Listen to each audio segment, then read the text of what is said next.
그들이 생활 속에서 뭐가 필요한지, 정말 우리가 뭘 놓치고 있는지, 그런 것들을 그들의 목소리를 담아서 그들의 목소리를 전달하는 역할을 해주고 싶어요. 작게라도. 항상 여행 갔다 오면 너무 아쉬워요. 왜? 이렇게 1년에 2주밖에 못 가잖아요. 여름에 2개월, 겨울에 2개월 해서 이 2개월, 2개월은 우리한테 주는 선물 같은 기간을 하자.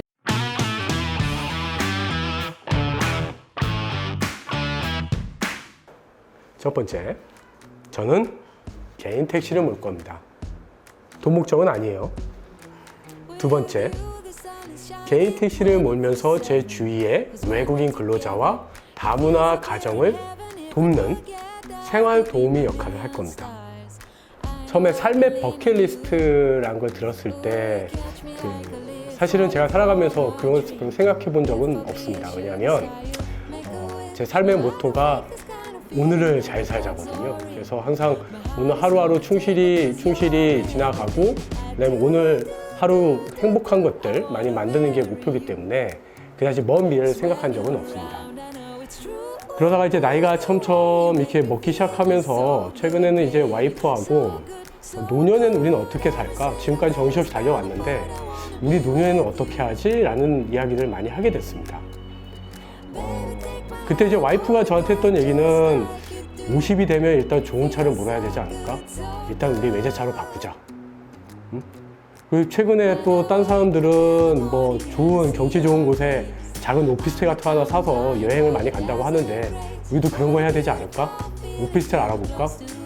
그런 얘기들을 하다가 얼마 전에는 엉뚱한 짓을 하기도 했습니다. 우리가 죽고 나서 묻힐 곳이 없다. 야산을 좀 사볼까? 근데 야산을 사는 게 쉽지가 않더군요. 실제로 야산을 알아보고 작은 야산을 계약을 하려고 했습니다. 근데 무덤을 조성하는 게 쉽지가 않아요. 그래서 역시 우리는 그냥 오늘만 열심히 사는 게 제일 좋은 것 같다 라고 다 포기하고, 그러다가 이제 최근에 그 아프가니스탄에서 난민들이 많이 들어오고 이러면서 우리 주변을 돌아보는 계기가 됐습니다. 그 지역에는 생각보다 많은 외국인들이 있습니다. 그리고 하루는 우리 가족들하고 같이 영화를 보러 갔었는데 외국인들이 아무 할 일 없이 광장에 모여서 가만히 앉아서 지나가는 사람들 이렇게 멍하니 쳐다보고 하는 모습들을 많이 보게 됐습니다. 그들을 보면서 든 생각은 뭐였냐면 저분들도 우리랑 같이 사는 분들인데 이분들은 왜 문화생활을 잘 즐기지 못할까? 이분들을 위한 프로그램들은 없나? 라는 생각들을 많이 하게 됐습니다. 실제로 이제 와이프와 우리 아이가 다니는 학교에서도 보니 생각보다 다문화 가정에 있는 아이들도 굉장히 많다는 걸 알게 됐고요.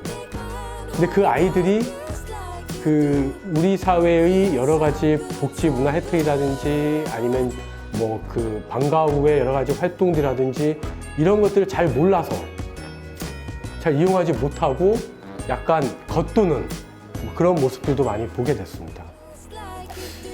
그래서 이제 와이프하고 농담스럽게 얘기를 하다가 내가 운전하는 걸 좋아하니 나중에 은퇴하고 나 택시 몰면 어떨까? 그래서 왜 갑자기 택시? 택시를 돈 버는 목적이 아니라 우리 주위에서 굉장히 어렵게 사시는 그런 어떤 다문화 가정이라든지 아니면 아직 우리 사회에 적응을 못하는 여러 외국인 친구들한테 내가 이런 것들도 있다 소개해주고 택시 몰고 다니면서 그리고 그 친구들 어려움을 빠지면 내가 그 친구랑 같이 택시 타고 가서 같이 해결도 해주고 같이 알아봐주고 돈 버는 목적이 아니라 내가 가끔 용돈 벌면서 그 친구들 도와주는 용도로 그 택시를 몰면 굉장히 재밌지 않을까라는 생각을 하게 됐습니다. 물론 와이프도 되게 좋아했고요.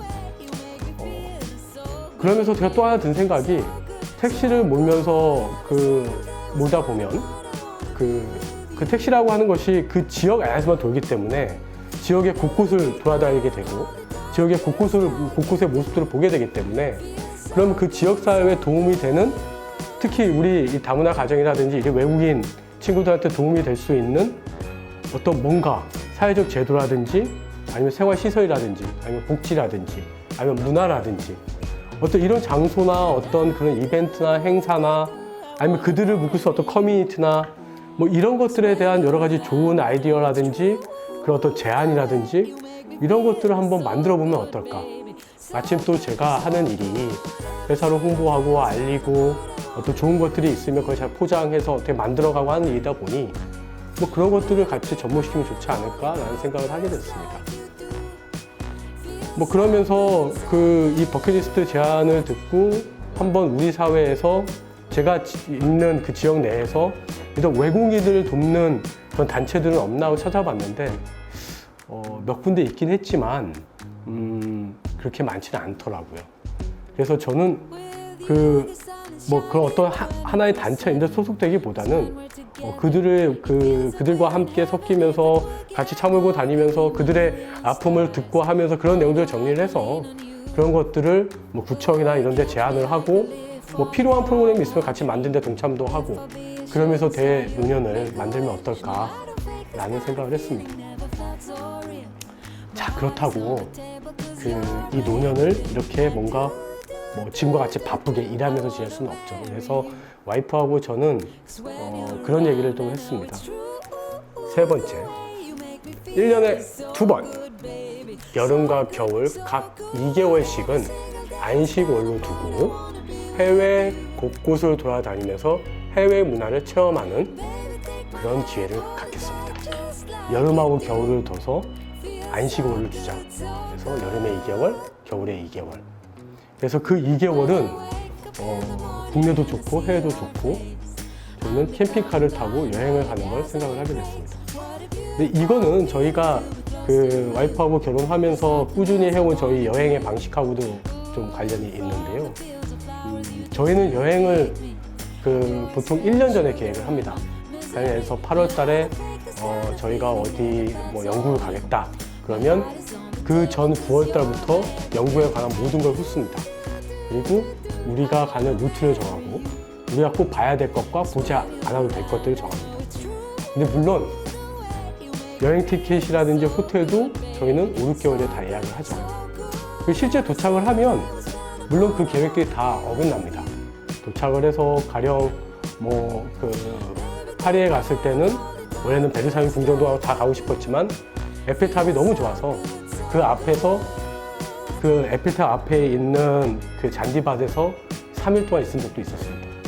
그런 식으로 저희는 좀 뭔가 그 사회의 어떤 그 분위기, 그 사회의 공기, 그리고 그거에 맞춰서 우리가 그 여유를 즐기는 이런 삶을 좋아하기 때문에